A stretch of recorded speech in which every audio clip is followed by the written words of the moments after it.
This video is brought to you by BetUS Sportsbook and Casino. Day 1 billion of the Brandon Aiyuk hold-in continues. And oh, by the way, Trent Williams is still unsigned. John Lynch was on KNBR this morning talking about both situations, plus why I think the 49ers media has completely let you down. We'll get to it all on today's Gold Standard podcast, brought to you by BetUS Sportsbook and Casino.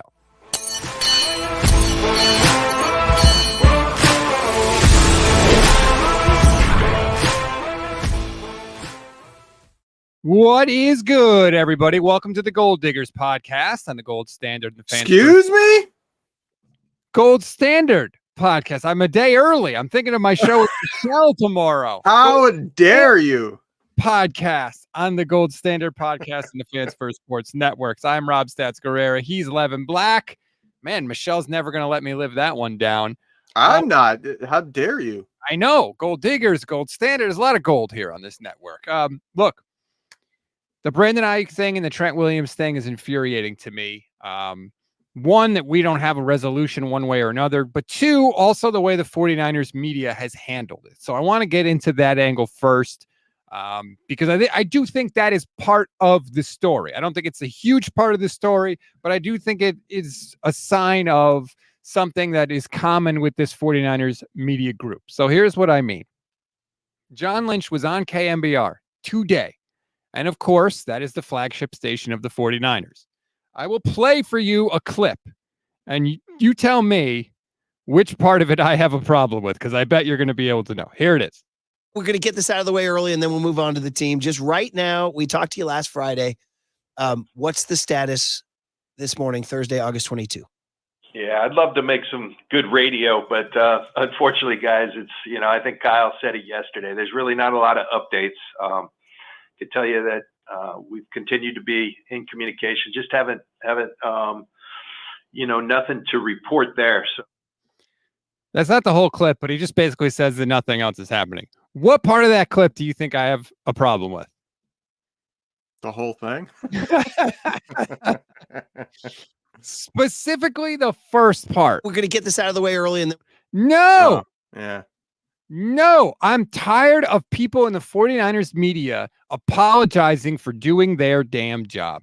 Do you think as a listener, we care about your Josh Dobbs question that you're going to get to later? The biggest thing with this team right now is Brandon Aiyuk and Trent Williams. And yet every time Kyle Shanahan or John Lynch gets asked about it, it's always, oh, sorry to have to ask you about this. Later in the interview, he literally says, oh, we grilled you about Brandon Aiyuk. No, you didn't. Why is it that they always have to apologize and genuflect when they ask general managers and coaches of this team about what's going on with this team? It's human nature that you have to train yourself to not do. It is like that, that's something I went through in college. Like when I first started getting to interview, the football coach at Ball State and stuff like that. These are people that I wouldn't say idolize because I was in college at that point, but you know what I mean? They were up here on a pedestal, and now I'm finally getting to talk to them after multiple years in college. And it's I feel like, oh, I got to bow down to them, and you got to actually mentally break yourself of doing that. And I think that's what's going on there. He's getting to interview the GM of the 49ers. So he's trying to make him super comfortable, not piss him off so that he'll come back on more times, and placating to him. Well, first of all, he's going to come on because he has a deal with the station. It's the flagship station. Now, Strawberry React says, did you listen to the whole interview with Lynch? They did ask follow-up questions, multiple. Of course I listened to the whole interview, Strawberry Reacts. This is kind of my thing here. So yes, of course I listened to the whole interview. They asked some follow-up questions. Did they ask good follow-up questions? No. For example, John, how has nothing happened? If the deal is agreed to with the Steelers, you've agreed to the compensation, he's agreed to the contract, why hasn't a deal happened? That'd be the first question. And don't say, well, he's never going to answer that. Don't let these guys off the hook. You don't make an assumption. Right. Ask him that question. How is it not a deal? What do you mean? How could nothing have changed? Are you making contract proposals? Are they making contract proposals? You say you're talking. What are you talking about?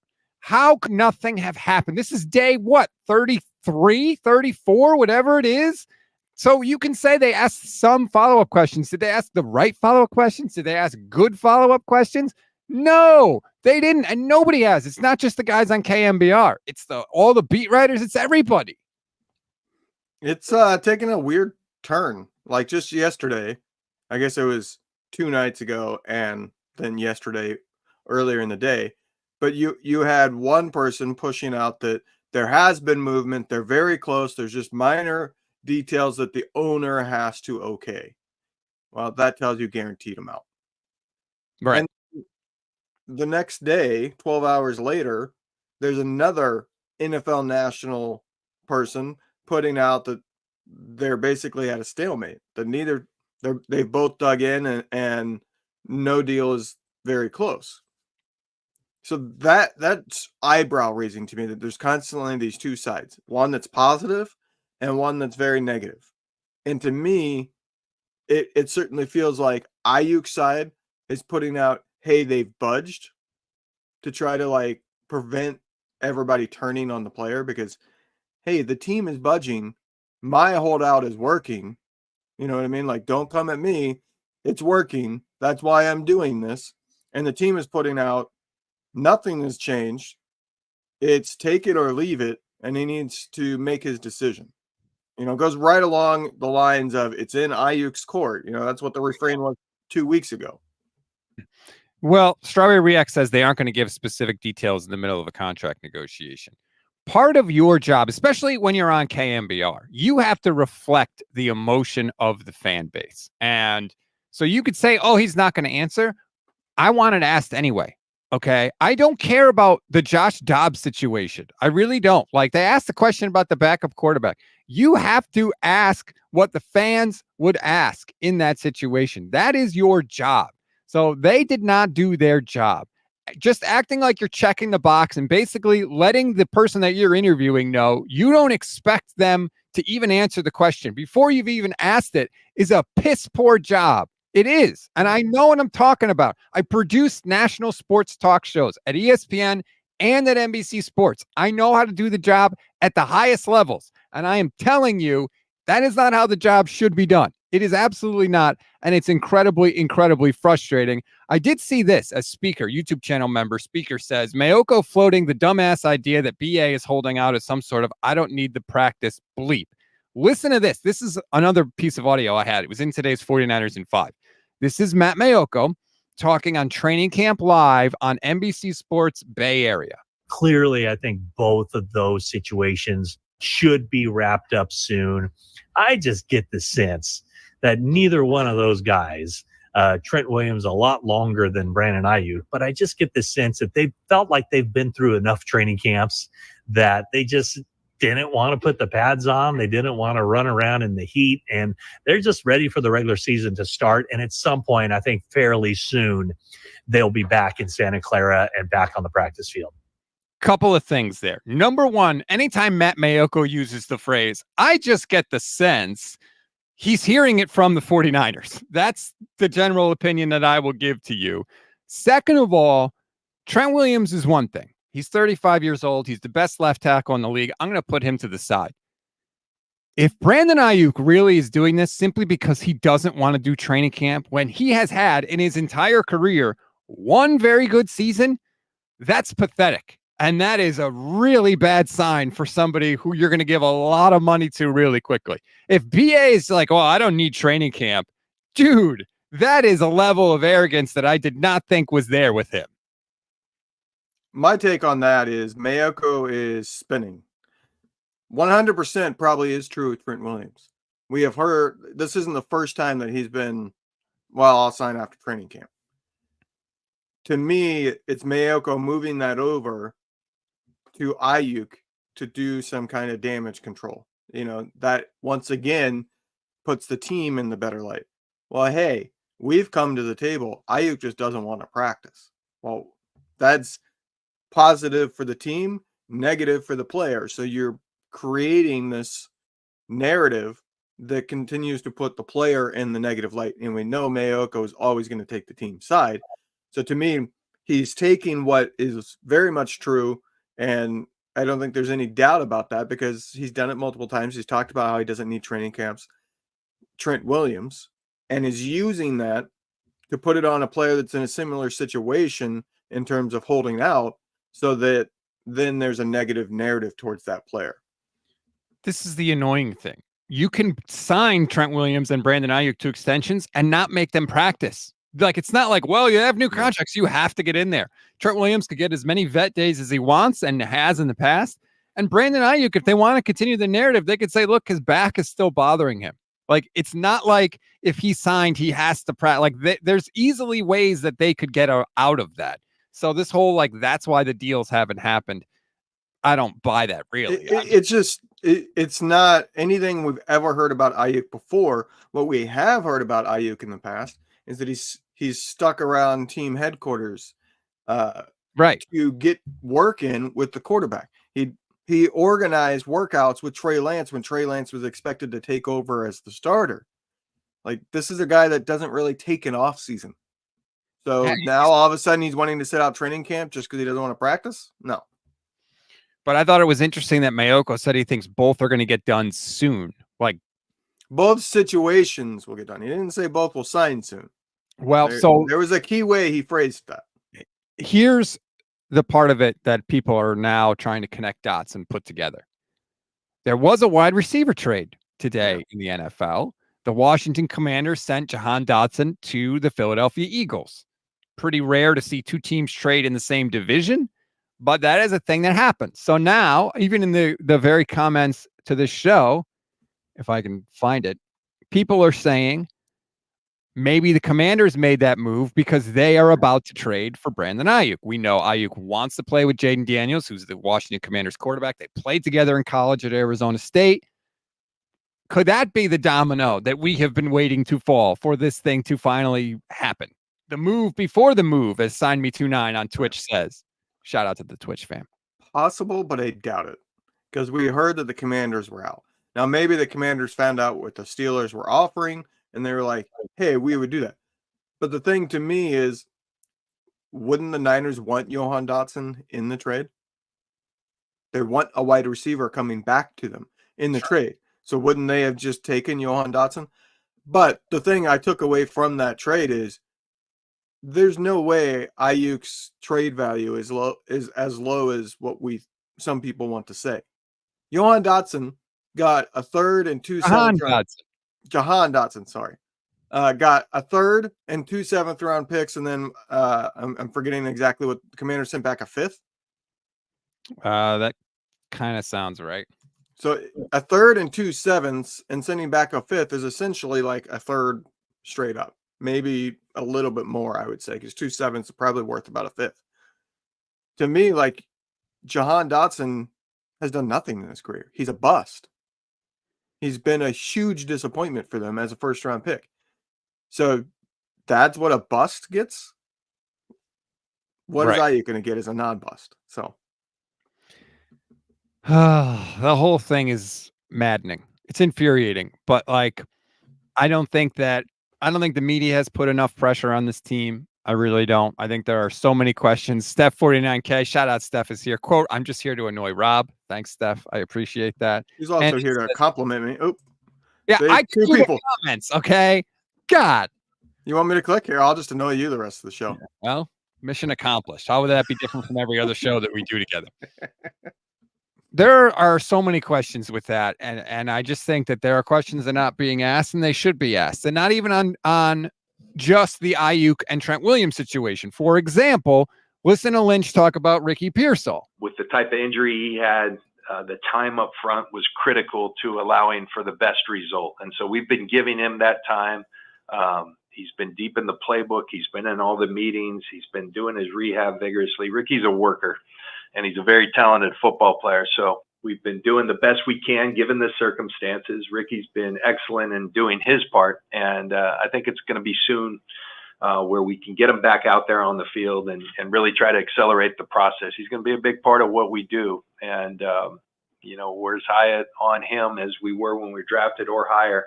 And when he's been out there, it's been really good. Unfortunately, he's ran into a couple of injuries, and those things happen. And you have to have the patience it'd be foolish just to rush him saying, hey, we have to have him ready. He's a rookie. Well, that's not real smart if he's not going to be healthy.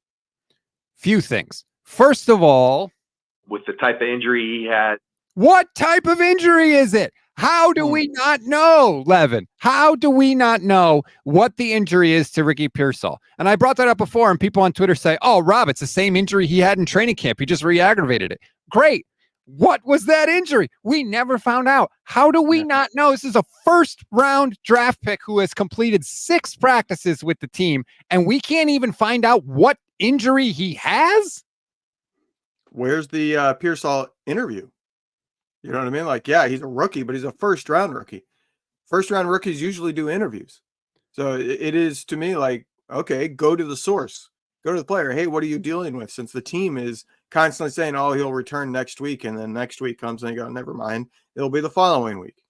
Steph says AC joint. I've seen people say that, but I haven't been able to find that documented anywhere. Where are you getting that, Steph? I looked for articles. I could not see anything about a specific injury. All I saw was he has a shoulder injury and then he re-aggravated it. I didn't see AC joint everywhere, and I've looked. Now, maybe I just didn't find it, and that's on me. And if I'm yelling about this and it's out there in print, documented somewhere, then I have to eat a bag of crap on that because that's on me.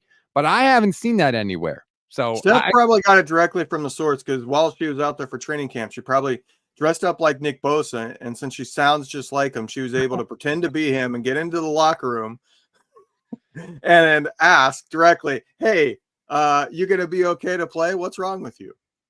So that is incredibly frustrating that we don't like, what is the injury? And also the other thing is, like, when will soon be now?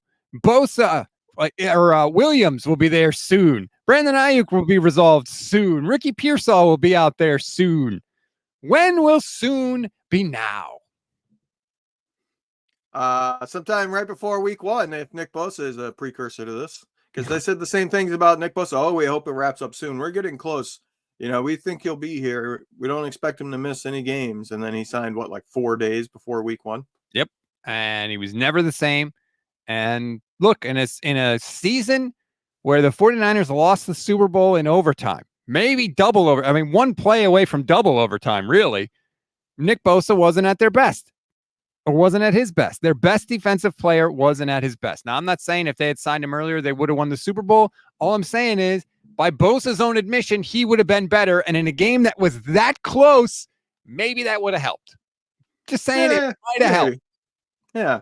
Maybe we wouldn't be such a sourpuss of a fan base this entire offseason, because we actually had something good happen.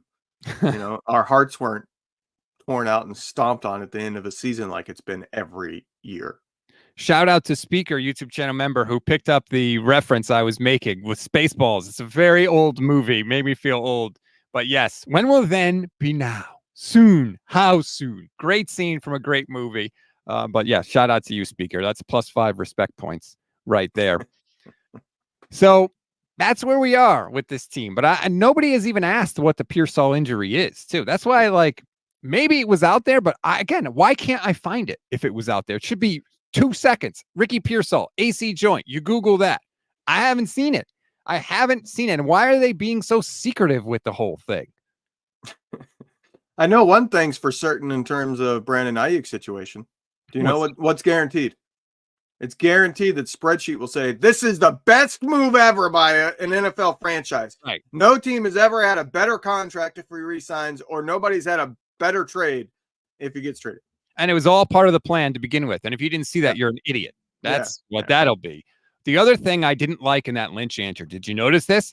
He said, we like Ricky Pearsall just as much now, if not more, than when we drafted him.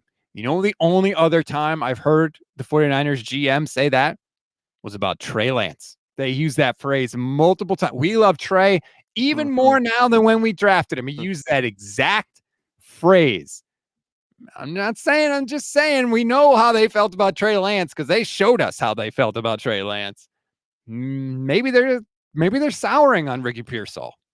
You know, if we get another week and Pearsall hasn't returned and Trent hasn't signed and Brandon's situation is still up in the air, can we get those of you watching in the Niners area to find the bar that Lynch goes to and like buy him a few drinks so that we can get to the bottom of what's going on, please? Hand him his phone, unlock, open to Twitter. Here you go. Here's another drink.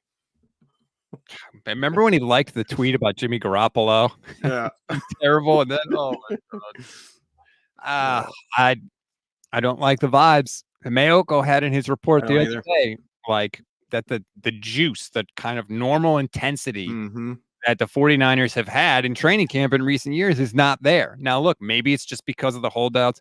Maybe it's because the team, like, they're not going to get too excited now because they know the long road they have to go. They know their season, is going to be 20, 21 games around there, something like that. So maybe they're just pacing themselves, but it certainly doesn't feel great right now in 49ers land. No, the vibes are definitely off. I would be very hesitant to make any bets on the positive for the 49ers because like I have doubts at this point. I'm not saying they're definitely going to struggle, but I do have more negative thoughts about this season than I have in other recent seasons. And the team is just as good on paper, but there does seem to be like there's not this obsession with we're going to win the Super Bowl this year. You know what I mean? It's more about them just saying, "Oh no, we're good. Don't worry about it. We're good." Instead of, "Hey, we're going to dominate. We're going for that 1 seed. We're going to make the Super Bowl and win it." Oh, of course, you take a drink right when I finish talking. I talked for like 15, 20 seconds. You had plenty of time. Yeah, I took a victory sip and it was terrible, terrible timing. Again, everybody's saying, oh, it's an AC joint. Show me. Send me the link with the article that says it's an AC joint. And like I said, if I just missed it. I think in OTAs, they said he had an AC joint injury. Why can't I find that documented anywhere, though? But they've never said that it was a re-injury of his OTA injury. That's the assumption, if I'm not mistaken. Yeah, I mean, everybody said, a lot of people are saying it's an AC joint. So that came from somewhere. I don't know why we can't find it in print anywhere. And so now we don't know what we're getting out of Ricky Pearsall. The good news is it looks like Jacob Cowing might be a thing. Now, we don't have a huge sample size with him, of course, but I loved what we saw against the Saints. And more than any particular play or production, Levin, was just the fact that he caught the ball as a receiver, he ran it as a running back, and he played special teams. The 49ers are not making you, or I should say, letting you do all of those things unless at the very least they are intrigued. Can you all join me in a prayer? Can we pray that this time it's not training camp hero? Right. One of these super positive early training camp preseason guys actually becomes a thing and it's not just poof gone when the regular season comes. Amen. Thank you. You don't want it to be the Trent Taylor Memorial Training Camp. It doesn't really seem like that because so a lot of the training camp heroes were people watching practice saying, "Oh, this guy's getting a lot of catches. This guy had, 3 catches, 4 catches." This happened in the preseason. That's when everybody was like, "Oh, look at Cowing." So it's a little more encouraging because it actually happened against other teams. Right, which is slightly different than hearing the Trent Taylor caught this many passes. Trent Taylor caught this many passes. Like we can see it for ourselves. We don't have to take anybody's word for it. So that is always encouraging. I'm fascinated to see him play tomorrow night. Don't love that it's a short week for the Niners, but what can you do? But I want to see him. I want to see Guerendo because Guerendo was back at practice this week, and they said he looks up to speed again. Like, don't forget, he got hurt in the very first practice, Isaac Guerendo.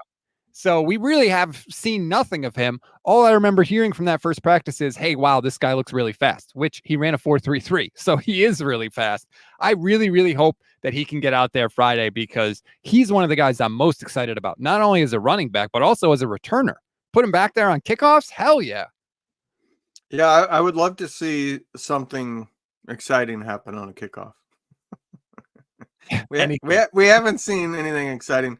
I think teams are playing it pretty close to the vest. Like I told you last week, I think the kickoff is going to be a huge bust because I think in weeks 1, 2, you're going to see a lot of big returns, and then every team's like, "Nah, we'll just give it to them at the 30."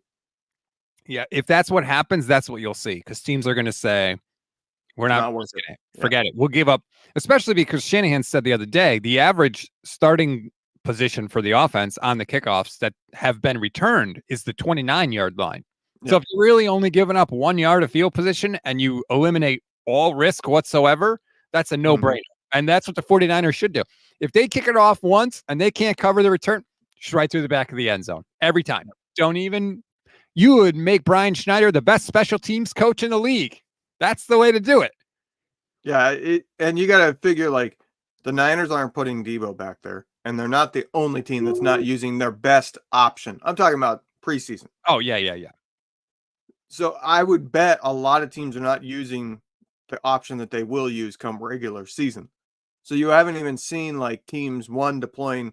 I'm sure there's going to be some like pretty inventive blocking schemes, ideas to spring the guy. Plus there's going to be better returners that are better in open field back there come regular season. And they're already getting to the 29, like you mentioned. So that's going to push past the 30. That's why a lot of critics said, well, why isn't the touchback kicking it out of the end zone up to the 35? Because they looked at the data from the other leagues that came up with this idea for kickoffs, and returns were getting to the 30. So they didn't see a point of the touchback being the 30. The touchback should have been further down the field so that it's less likely to be wanted. Right, because the whole point of the play is to generate returns. Yeah. They're doing this because they want people to return kicks. If they didn't care, they wouldn't have changed the rules and they would have just let teams continue to kick it into the back of the end zone. So that is the whole point of the rule. I agree. I think teams are keeping everything very, very close to the vest. And once the regular season starts, I do think we're going to, there's so many guys that would be good. Obviously, we know Debo, Garendo I've thrown out. McCaffrey would be good if they wanted to use him, which I don't think they will. Cowan could be good. Look at a team like Miami, right? That all they have is a bunch of friggin' track stars. Tyreek Hill, Raheem Mostert would be good. There are so many guys that would be good. It's going to be fascinating. I can't wait to see it in week 1 of the regular season. The Big 25, thank you very much for the super chat. The Commanders just traded Dotson, and then they're now looking to get BA. Peters is their GM as well. Yes, we know they were in the sweepstakes for a hot minute. We talked about it a little earlier in the show if you're just joining. It's certainly possible, and certainly the Commanders would not have made that move if this was part of a Brandon Aiyuk move. They're not making that trade without knowing that they're going to get Brandon Aiyuk. We'll see. We wait again for the There were rumors Dotson was going to be cut because he wasn't even playing with the starters. And he's never had the greatest reputation in terms of like locker room. There's been lots of talk of him being lazy and taking things for granted in the past. So to me, this just seemed like a guy that they knew, all right, we're going to cut him. Let's see if we can trade him first. Like I said, if the Niners were trading Aiyuk to Washington, what do we know is the hang up with the Steelers trade? The Niners want a wide receiver back. You don't think that they would take a flyer on Dotson, a former first-round pick, if they were trading Aiyuk over there? I certainly think that they would have wanted Dotson in the trade. Kenny says, Greg Rosenthal said a week ago that he wouldn't be surprised if Dotson wasn't on the opening roster. Think Washington was fed up. He corrected fed up in the next comment. And if that was the case, you're going to see a lot of that because cutdown day is Tuesday. And remember, there's only one cutdown day now. It's not like it was in the past where there were multiple days. Now it's one. So if teams are going to cut guys, they're going to look to trade him before then because why the hell not? Why not get something for a guy that you don't want to keep anyway? Exactly. It will be interesting to see how this singular cutdown day changes things because teams are going to, I'm sure the Niners will wait to the last minute to announce anything because that's what they usually do to the 53. But once they go to that last cut in years past, it's been like last minute, they finally announce who they're releasing. But with so many being released at once, there's going to be team movement. There's going to be guys that get released that teams go, well, we would rather have that guy. So then they end up claiming that guy and changing out somebody else. So it'll be interesting because it's going to be like the week leading up to week 1, there's probably going to be some roster movement from teams. No, obviously none of these guys are big names that are going to end up getting claimed or cut after the 53, but it will be very interesting because the cutoff for when things become harder to cut somebody without costing you money is the start of week 1. So prior to that, you're still kind of setting your roster. So there's a window where you can release people that had minimum contracts, and it doesn't really, with no guarantees, it doesn't cost you. But once they're on the roster at the start of the season, there is some penalty there usually. Not all contracts, but most. We will see some shuffling, that's for sure. Of course, the Niners have one preseason game left against the Raiders. 10 p.m. Eastern time start tomorrow. That's just lovely for me. By the way, if you want to go bet on this game, if you are so inclined, the 49ers are a 7.5 point favorite, 7.5 points, more than a touchdown. Whoops, that's too big. More than a touchdown over the Raiders. Kyle said the regulars are going to play, at least for some amount of time. And the 49ers regulars are way freaking better than the Raiders regulars. The Raiders are a dumpster fire, okay? Gardner Minshew is their starting quarterback. Sorry, it's not going to be good. But if you want to make some money on the game, as I always say, the money's still green in the preseason. Use BetUS. They're offering 125% deposit match on your first 3 deposits up to $2,000. They have 24/7 personalized service, 365 days a year, live wagering on all major games. Plus, you can get 10% back on your net losses twice a year. So if you're going to bet anyway, why not do it with BetUS? Levin, if you had to make a wager on this game, you taking the Niners or you taking the Raiders? I would take the Raiders, honestly. I would take any team over the Niners in the preseason because Kyle Shanahan doesn't care about the preseason. He, I would say, is the coach the game plans the least for the preseason. He does not like to show anything. Whereas the Raiders, I mean, the preseason's about all they have. So I think it matters a little bit more for them. I also think that they're going to run a little bit more because they have a new quarterback. So they're needing to run their true offense a little bit more to get some reps in. Minshew joined them this offseason. So I wouldn't be surprised if the Raiders win that game. Sign Me 29 on Twitch says, is Kyle coaching or on the broadcast? Well, he doesn't go on the broadcast ever, but he does seem to have no problem letting Kubiak call the plays, which I continue to say. I said with Vish earlier this week, Levin, I feel like there's something more to that story. Now, Shanahan said he never did it in the past because he felt like it was disrespectful to the players. I don't really buy that. And I don't really buy that all of a sudden he wanted to reward Kubiak, so that's why he's doing it now. Like, Mike McDaniel was with you for years. If you wanted to reward somebody, you would have done it with him. Like, so Shanahan's explanation doesn't hold up to me. I feel like, I don't know why. I don't know if it's just that Kyle wants to be able to leave and go do something else that a head coach does on the sidelines, maybe when the team is on offense, and he felt like he couldn't do that in years past. I don't know, but I'm not buying that he's just doing this out of the goodness of his heart. I think it's something he promised so that Kubiak stayed. Because his brother is an offensive coordinator, obviously with with a head coach that came from the Niners. I feel like he promised him, I will let you do play calling in the preseason so that you're more attractive as an offensive coordinator in the future. You can say, hey, I have called plays in my past. That's a very good thing that I hadn't thought of, honestly. I thought it was maybe he was worried about the pipeline of coaches behind him, and everybody kind of knew, like, hey, if you go with Shanahan, you don't get to call plays ever. Although it doesn't seem like it's hurt people from getting jobs on the Shanahan staff, so who knows? But yeah, you're right. Maybe it was like, hey, Clay Kubiak was like, I'm not going to sit here and not call plays. I've done my time here. I can go somewhere else and call plays and then look even better. So maybe that's it. But I don't think it's just Kyle all of a sudden, oh shucks, wanting to reward a guy. Because remember, Kyle said he doesn't like it. It's boring for him when he's not calling plays. So he's not going to do that unless he needed to, really. Maybe it's just Kyle Shanahan having his Brandon Aiyuk moment. He doesn't want to practice, so he doesn't need preseason. He wants to be lazy. He's holding out. He's holding out from play calling.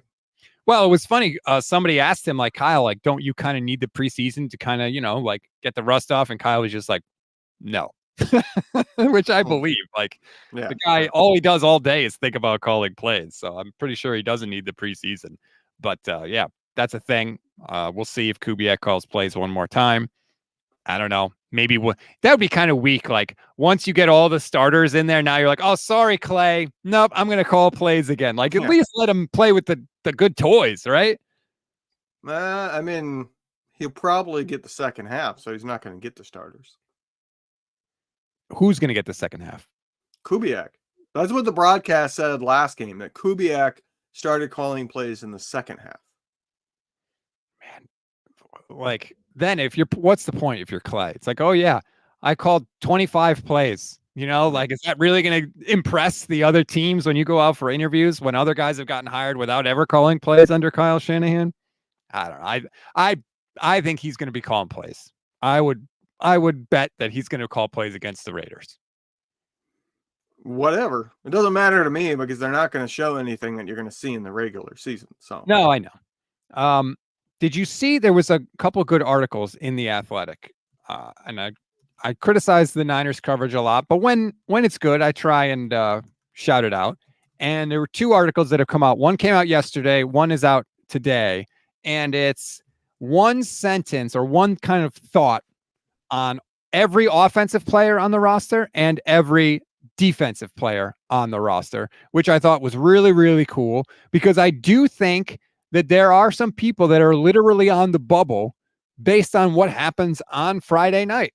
I really do, especially with some of the linebackers, Curtis Robinson, Demetrius Flanagan-Foles. I think the Niners still have to sort things out in the secondary. I think there are some guys on Friday that are literally going to be playing for their jobs. The linebacker is definitely the most interesting positional battle, I would say, this year for the 49ers. Whichever linebacker gets cut, I would be shocked if they didn't get claimed by somebody. Right.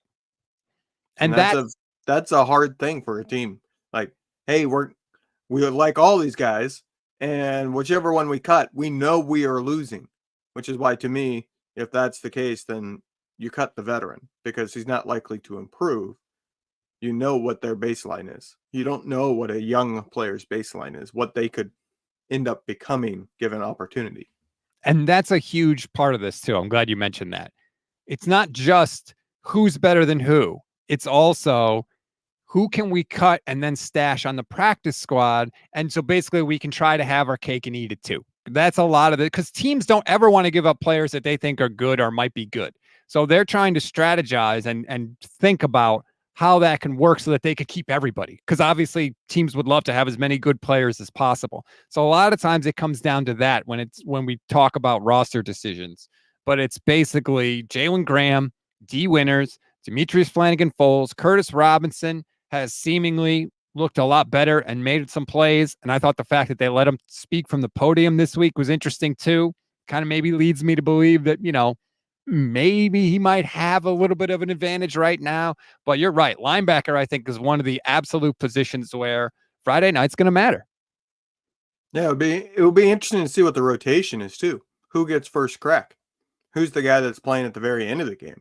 Who's the guy that gets to play against, the other starters or first backups? And who's the guy that doesn't get into the fourth quarter? Because that's going to, one, tip your hand. Two, sure. It's going to that player that doesn't play to the fourth. It's going to be that much harder to do anything because you take anything they do with a grain of salt. Now, if it's me, Flanagan-Foles doesn't play to the fourth quarter because you kind of know what he is at this point. He's been around. You let the other guys play before him and see if they do anything that makes you go, maybe we want to keep this guy around. And if they don't impress or they struggle against those second tier players in the second quarter, third quarter, then okay, this guy's more of a practice squad candidate. In the past, I think it's pretty safe to say Kyle Shanahan has favored the veteran players over the rookies. Now, also, I think it's fair to say a lot of the rookies were not great, right? Look at the 49ers' recent draft classes, and it's like, not getting a lot of contributions from a lot of people. With the linebackers especially, like there are a lot of spots on this roster, actually. There are some young players that have really flashed in certain instances. So I do think it's going to be interesting to kind of see, like, does Kyle still favor the established veteran players, or does he, keep someone like Jalen Graham, who has looked a little better, who's in his second year, or Tatum Bethune, rookie this year, who has made some good plays also, made some bad plays too, but has he shown enough to make you think that the potential is there that you would want to hang on to him? I'd be interested to see if Kyle still favors the veteran guys like Demetrius Flanagan-Foles, simply because, it's like TGI Fridays. You know what you're getting. It might not be the best in the world, but you know what you're getting when you go there. It's kind of more like Waffle House. Hey, this might be like a hole in the wall. You might eat a cockroach with it, but boy, is it cheap. And it might, you don't want to know what's all in the food, but boy, does it taste good. I've never been to Waffle House, so I've been to a Waffle House, but not Waffle House. Do they even have one in Connecticut? No, I don't think so. Yeah, I was gonna say they have one here in Pittsburgh, but they don't go very far north. Like they didn't have them in my hometown. When you got past like Indianapolis, then suddenly you started seeing Waffle Houses. Yeah, no, Connecticut has a lot of good food, but that is not one of them. The Big 25 says, want to see more Mordecai get reps. In my opinion, he's better than Brandon Allen. He didn't look bad when he was in there.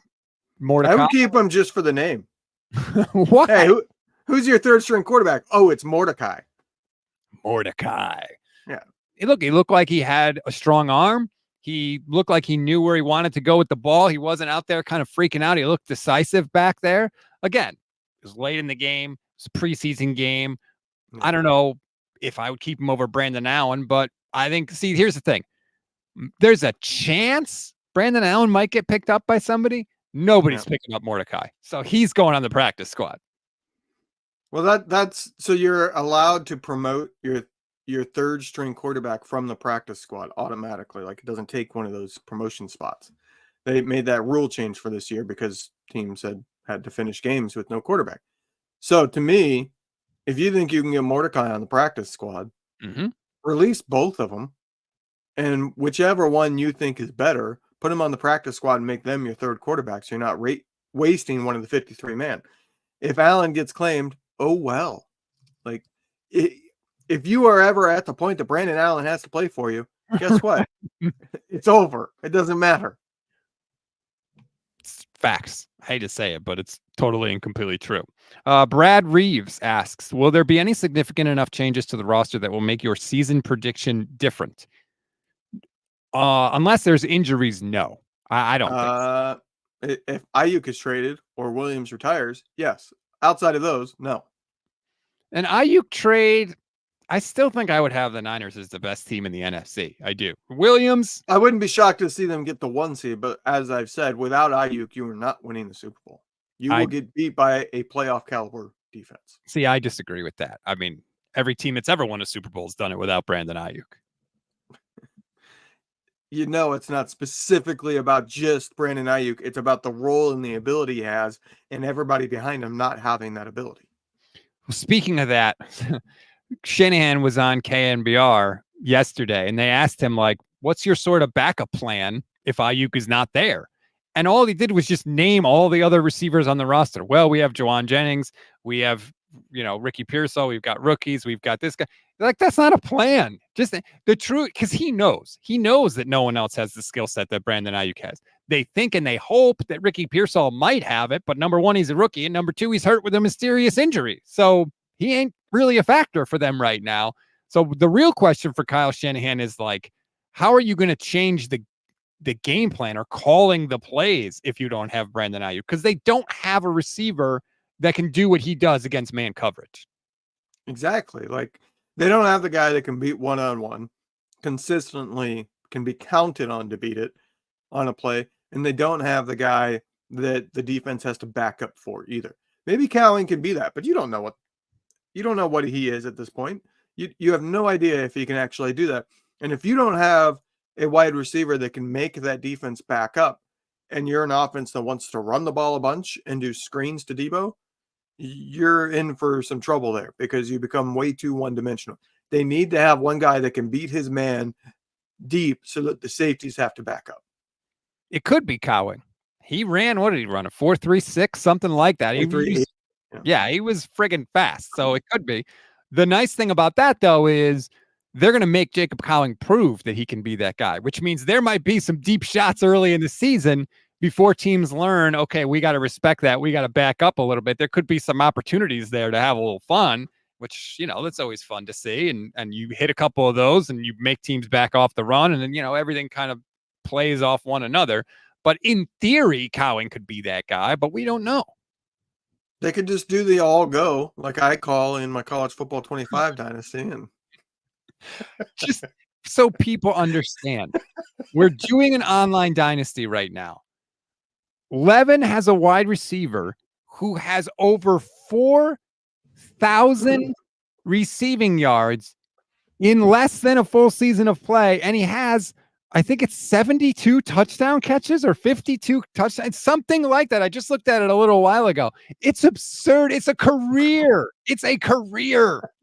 My goal is to set the career record in the thing in my first 1 season. year. It's ridiculous.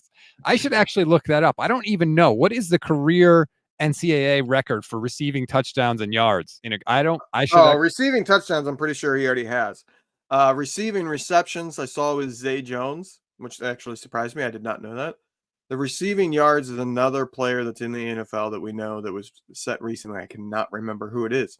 But I did look, and I think it was like 5,300 yards. I might be thinking of the passing single season record, though, because I know that was in the 5,000s too. But it was somewhere right around there. It's wild, man. It's infuriating because, like, I can't ever have a receiver that's, I don't know how you're doing it, but it's ridiculous to watch. He's winning the Heisman Trophy. Like, book it. It's over. Purdue has a cheat code, and it's that wide receiver.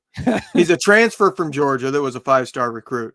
He has, I think it's 98 speed and like 99 acceleration. And so if the defense plays press at all, he is wide open deep, no matter what.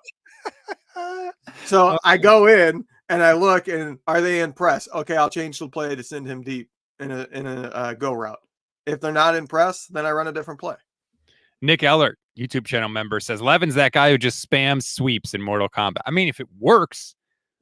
I never really cared for fighting games, but it depended. If I'm playing the computer, no. If I'm playing like a friend and there's smack talk, you know what I mean? Like, there's pride on the line here. It's not just me against the computer. I'm doing whatever it takes to win. Yeah. There you go. Levin Black, willing to fight dirty. Let's wrap it up for today because we have a very special guest. Joining us in about 12 minutes is going to be Vernon Davis, former Super Bowl champ. Obviously, we know former 49ers tight end. That's not going to be live. Well, we'll have to record that one, but I'm going to record it and I'm going to put it up on the YouTube page today. So that will be up there, our interview with Vernon Davis. So we're going to wrap this show up early. Go damn Niners. Sign Brandon Aiyuk. Sign Trent Williams. Please, for the love of God, and make sure you join us. We're still doing an instant reaction show, even though it's going to be super late. Friday night, we'll be live immediately following the game, breaking everything down, hopefully celebrating some contract news of some sort. But make sure you join us Friday after the game as well. Levin, stop cheating at NCAA 25. Leave some. You're the one cheating. The Sun Belt champion Marshall has an automatic bid into the playoffs. How did you see that? Because number one, if you go into the playoff bracket, it says if it has a white outline border, that is an automatic qualifier, and you have a white outline border. Because if you remember, you were ranked like 18th, and yet you were in the playoffs, and I was ranked 15th and not in the playoffs. And I was like, well, that's weird. Why is that happening? And then I noticed, wait, he has a white outline border. I didn't do that. Maybe I did. It could. Swear to God. They haven't made the game in a decade. It could be a bug with an online dynasty where like the person who creates the dynasty gets automatic bid as long as they win their conference. It could be a bug. I did not do that. I swear to God, like I didn't change the conferences. I didn't do anything. So trust me, I would not do that. That's lame to just automatically put myself in the thing. I would never do that. Nick Ellert says, chances Aiyuk news breaks while unable to do emergency pod, 87%. I would absolutely take that. It can break while we're doing the Vernon Davis. I don't care because then it would be over. That's true. And you know what? This is entering the Trey Lance, Jimmy Garoppolo area of like, I'm sick of having to talk about it. Can we just make a choice? As I always say, I hate uncertainty. Just give me the news, good, bad, or otherwise, and I will deal with it. Anyway, enjoy the rest of your day, everybody. We appreciate it. Thank you again for joining us. And oh, by the way, thank you to BetUS Sportsbook and Casino, who sponsored this show. Remember, please gamble responsibly.